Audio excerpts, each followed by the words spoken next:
Alors bonjour à tous. Aujourd'hui nous continuons notre lecture du catéchisme de l'Église catholique.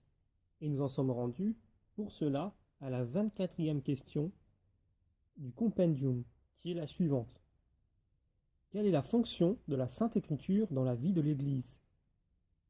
Alors voici la réponse. La Sainte Écriture donne soutien et vigueur à la vie de l'Église.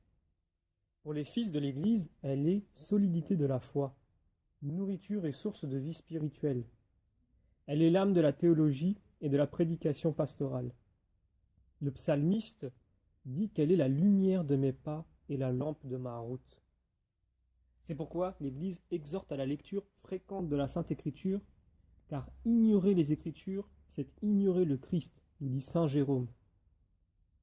Alors, pour apporter un peu plus d'éléments à notre réponse, prenons les paragraphes numéros 131 à 133 du catéchisme, sous l'intitulé « La Sainte Écriture dans la vie de l'Église ».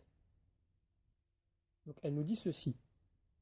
La force et la puissance que recèle la parole de Dieu sont si grandes qu'elles constituent pour l'Église son point d'appui et sa vigueur, et pour les enfants de l'Église, la force de leur foi, la nourriture de leur âme, la source pure et permanente de leur vie spirituelle.